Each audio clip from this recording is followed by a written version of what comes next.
Hi, bud. Robbie. Hi, sweet boy. Hey friends, welcome back. This is Ashley with Uncommon Roots Homestead.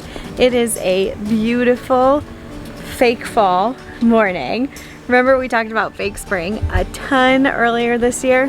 Well, now we're in another one of East Tennessee's beautiful seasons, which is fake fall. The temperatures are in the 70s.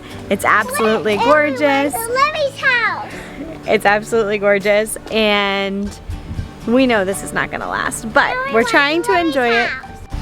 Anyways, we are enjoying it. And today I figured, since we're over here at the land and I haven't done a house tour in a while, I'll show you guys what's going on with our farmhouse construction. Let's do it. Before we walk down there, I just have to look at how calm it is. I love overcast fall-like days.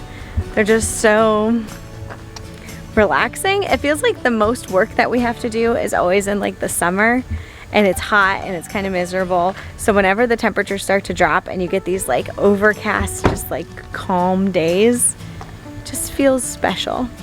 Maybe that's weird, but what are you guys gonna do? We have chores to do every day. I got the better end of that stick.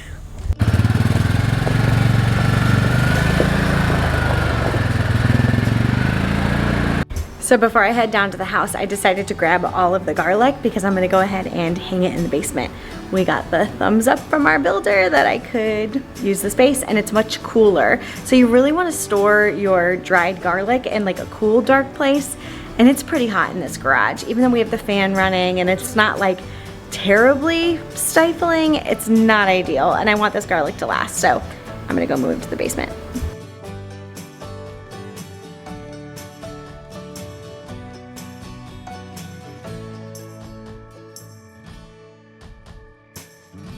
Okay, we are here in the basement. I just came in, the door is right there. So I walked in and you can see the basement is about as done as it's going to be in, our entire construction. We are not finishing our basement. There's a lot of reasons for that. We really wanted a basement for storage, vegetable storage. We really wanted kind of a root cellar. And so that was one of the biggest reasons that we needed to have a basement. It doesn't need to be finished for that. In fact, it's ideal if it's not finished because of the block. It's really cool down here. It'll stay cool. And so what I'm gonna do now is find a place to hang that garlic. All right, I think that this is where I'm gonna hang it. So you can see these are the stairs. When you come down, the kitchen is up over there. So when you come down the stairs, I want the garlic to be somewhere close, and I want it to be ideally where we're gonna store the rest of our food. And I mean, obviously I can move this. I'm just putting finishing nails in a couple of studs, so this is not a permanent location by any means, but I figure if I can find a place that I think I'll leave them, then why not start there instead of having to do something twice. So I was looking at this wall. This is where we have a washer dryer hookup, so I don't want to hook anything there. Back there, we've plumbed for a bathroom, so I don't think I want to do anything there. So what I'm leaning towards is actually this wall here. So these supports, the reason that our basement is framed like this is actually because in East Tennessee, one of the ways that you can frame out a basement to support the rest of the house, instead of using those metal or block supports, you can actually frame walls. And so what our builder has done is frame these walls. So it's really great if we do decide to finish the basement down the road. We're already halfway there. And it also gives me all of this wood that I can drive finishing nails into and hang anything like garlic. So I think I'm gonna choose this wall right here. When we move in, we're gonna be putting shelving all back along this wall for all of my canned goods. So it's a really great location, kind of in the basement pantry, so to speak. I'm gonna pivot. So I was about to hang them right here, but the vents being here makes me think that our HVAC is not complete, and I don't wanna get in anyone's way. Hanging garlic in an unfinished house, I do not wanna get in anybody's way. So what I'm actually thinking is that this right here is framed out to be a little closet under the stairs. There's no vent openings. There's nothing around this. The plumbing is already done. So I actually think I'm just gonna go ahead and hang it on there.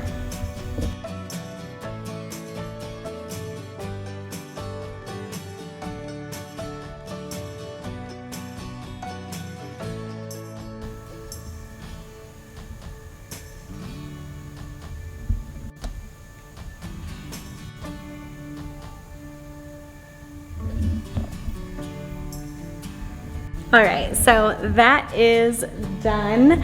That may or may not be their final location. We will see. I do want to do a video on how I braided those and how you store garlic. This year was my first year doing that, so I did not make a video this year because I like to make sure I know what I'm doing and it's gonna actually work, but it has held up beautifully. Now, it could be tighter, right? Like those braids could be more perfect, they could be tighter, whatever, but they are doing their job. Down here where it's cool, they should last a long time. And I mean, I harvested those in May, and so it's already August and they're still doing great. I am going to plant some of those, so probably at least one of those braids will go back into the garden here in a couple of weeks as seed garlic. So stay tuned. I will bring you along as I plant my garlic. You can look at last year's garlic planting video, which, fun fact, was the very first video I ever did for this channel. But next year I'll do a harvest video, a braiding video, and show you exactly how I do what I do here. But the biggest rule of thumb is that you just want to make sure it's dry, dark, cool, not too hot, not direct sun, things like that. But it's the wrong season for that anyways, so we'll talk about it next year. But while we're in here, I'm gonna bring my basket and take you upstairs for a house tour. One of my favorite things is that from almost every room downstairs, I'll be able to see the kids playing over on their trampoline, which is pretty great. All right, so last time I brought you guys on a house tour, there were beams everywhere. Framing had just been done. At this point, we are probably 3 weeks after that. So framing is done, plumbing is done, HVAC is about halfway done, the roof is done, the house is wrapped, the windows are in. We are on a roll and hoping to be in this new house before Christmas. Rumor on the street is that it might even be in November, but I'm not crossing my fingers, I'm not holding my breath. I know that right now it's really difficult to get supplies, and things are on back order, things like cabinets and showers, and you know, any little thing could hold us back and push us a month. So for me, if we're in by Christmas, that will be amazing. If we're in by the first of the year, I will be happy. Worst case scenario, it's a couple more months. And when you're looking at a lifetime, a couple of months is no big deal, even though it feels like a big deal right now. But I want to show you everything that's been done. So let's do it.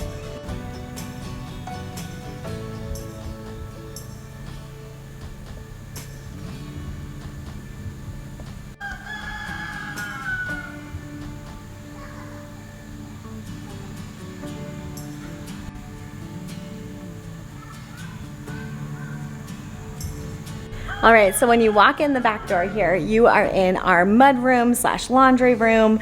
Now, if you remember from before, I told you guys all about the boot wash that I was so excited about. We scrapped it. The plumber was coming and it was our last chance to either like decide we were gonna do it or not do it at all. And all I kept thinking about is that the kids' playroom is right through that door. And this is where we were gonna put that boot wash. And the rest of the living area is down that hallway. And all I could think is that this is gonna be a nightmare when all of our kids, you know, our kids are young. We have a 3-year-old and 1-year-old. We want more kids. Like, it's just, we're gonna have little toddlers in this house for at least the next 5 years.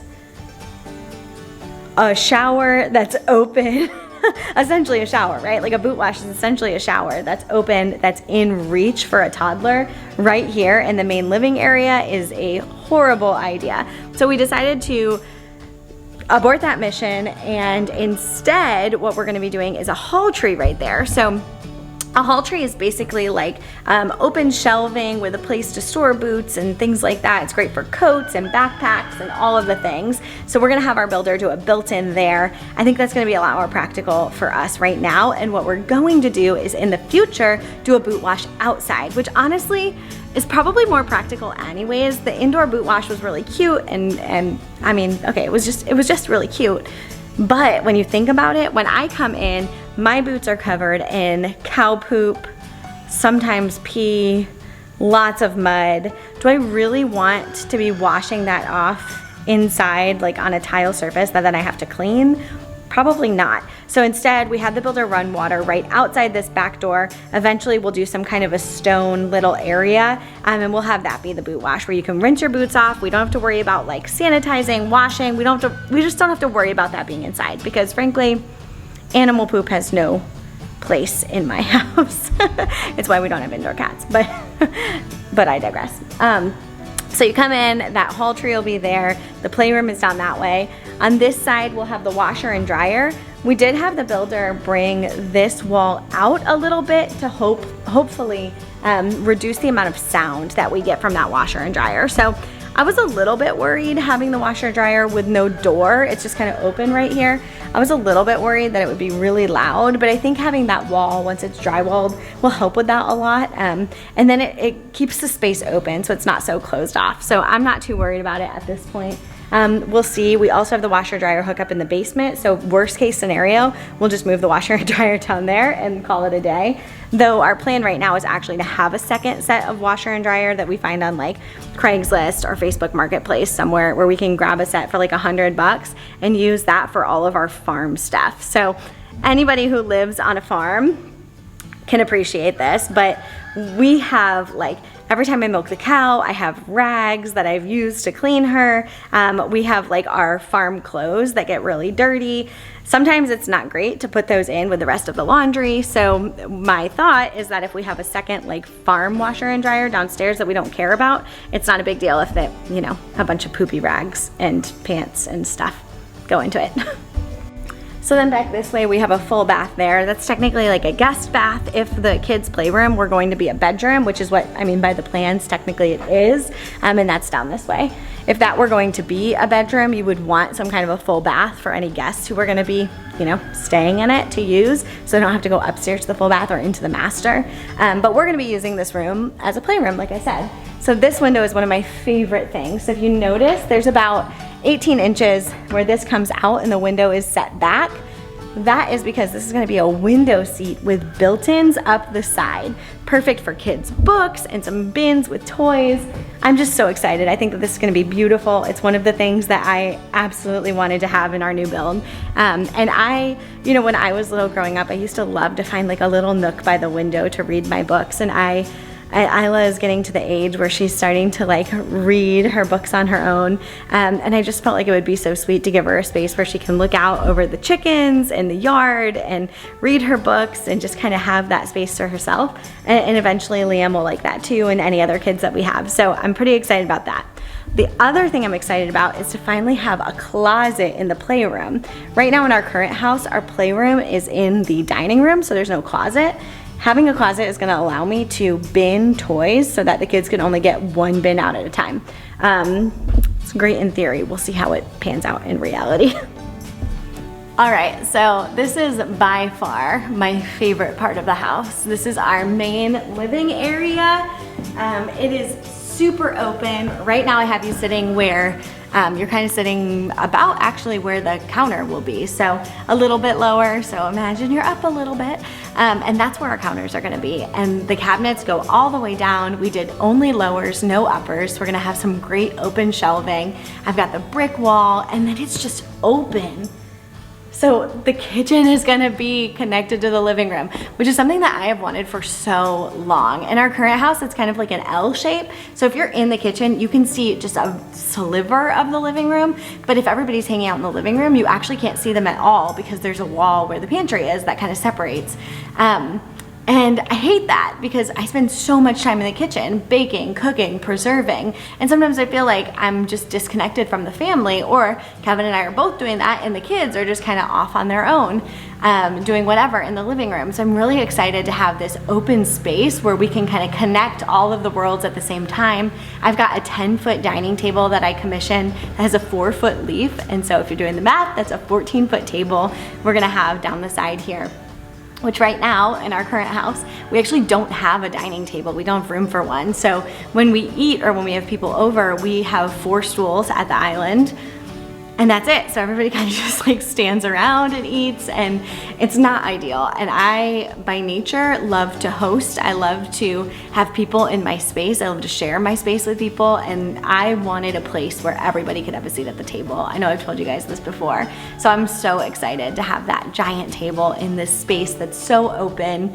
When we were designing this house, we really wanted to make sure that we used our square footage in the most efficient way to meet our needs. So you'll notice our bedrooms and the the rooms that aren't this room are a lot smaller. Actually, our bathrooms are small, our bedrooms are a little bit smaller, but we saved that square footage to put it into this space where the living room, the dining room, and the kitchen all come together. And I'm so excited just to have this like really holistic space where the family can spend time together. I think it kind of embodies everything I love about the farm and why I wanted our house to be right here. You know, I know in the last video I told you guys, you know, we didn't choose this location by chance. I wanted to be in a place where I could see every part of the farm, where we could walk out in the morning and collect our eggs for breakfast, and I could see the cows grazing in the pasture, and I could see the pigs, and I just wanted that space. And that is what I am most excited about. Okay, I wanted to take some time and show you what it looks like from the other side. So I have you sitting now on the fireplace where you can see the rest of the room. So that long table I was just talking about will come right down this side. We're gonna have, so that is my kitchen window. So my sink is right in the middle of that. You'll see the cabinets all the way down. They come right to the end of this window, and then they go all the way down that side. The island is gonna be in between, there's two pillars here, you can only see one, but it's in between those pillars. And then the couch will kind of be in here. It's like an L-shaped couch. I am so excited. Like, look at how all of this space just comes together so beautifully. It feels like we're just gonna have this place where our lives can be lived. And I'm trying really hard not to do what I am notorious for doing, which is romanticizing this to the extent where I'm like, man, everything is gonna be perfect when we live in this house. Because the reality is, a house doesn't change anything. If you're sitting in your life and you're like, man, if I just had a homestead, or I just had a farm, or I just had a little bit more space for a bigger garden, or I just had a different house, or I just had a different whatever, fill in the blank, and you think that everything is gonna be different, like, take it from me, nothing changes when you fill in that blank. But if you prepare a space in your heart for that, and you are living out to the fullest with what you have right now, you can look with anticipation for what comes next. And that's what I'm trying to do here. I am trying so hard not to romanticize this place and romanticize what it's gonna be like to live here, because the reality is it's still gonna be hard. We're still gonna be running a farm. We're still gonna have lots of animals to feed, lots of chores. The garden is still gonna be hit or miss. There's gonna be things that live and things that die. But being here, living in this space, is a fulfillment of a promise that I'm holding in my heart. And so for me, that means that though nothing might change, right? Like, the fulfillment of a promise brings so much peace and joy. And so I'm looking with anticipation to that. I'm not romanticizing everything, right? Like, our family is still gonna be our family. Our quirks are still gonna be our quirks. The things that drive us crazy are still gonna drive us crazy. Our flaws are still gonna be our flaws, but we're gonna be living in the fulfillment of this promise and having this space where there's seat at this table to walk out the rest of the things and the dreams that God has put on our hearts. And to me, that's worth it, right? So there's definitely a balance and a level between, you know, living in this fantasy world where everything changes when you get to where you're going, and living in a place of surrender and acceptance and just pure joy in the fulfillment of a promise. And so we're trying to do the latter. Okay, so off my soapbox. I wanted to show you the only wall that you couldn't see in those other two shots was this back wall. That wall is gonna have my range. I got a 48-inch range, which is a giant oven that I cannot wait. I'm so excited to have. And this wall is actually gonna be brick. So it's gonna be really industrial, kind of like a, I guess our style is a little bit like modern industrial farmhouse, a little bit of boho because I have a lot of indoor plants. And then we have the pantry here. So we actually just got 2 pantry doors. They're gonna be framed and mounted on the side and open up French doors. I mean, they're actually from France. They're about 200 years old. We got them in a salvage place, and I'm super excited. They've got beautiful frosted glass. They have a lot of character and a lot of age because they're old, and I'm really excited to have them on there. And then our fridge is actually going to be back in that corner where that's actually our basement door, but it's hanging out. I'm not going to spend a lot of time upstairs. Nothing has really changed other than the windows are in. So that is the kids' room back there. We've got the guest room, which is actually where we're going to be putting Liam when we first move. We do want the kids to share a room, but for now, he's still in a crib, and he likes his sleep and he likes his quiet. So we're going to put him in here. Look at how stunning these windows are going to be. And that's the front door. So you'll be able to see from down there this upper area. And then my office is back there. And maybe the best part of the new house.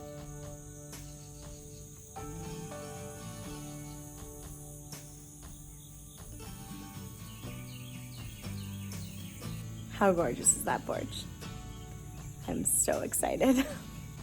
Friends, thank you for joining me today as we toured the new farmhouse. We talked about preserving garlic and we hung it in the new basement. You always have a place here on our homestead. Until next time.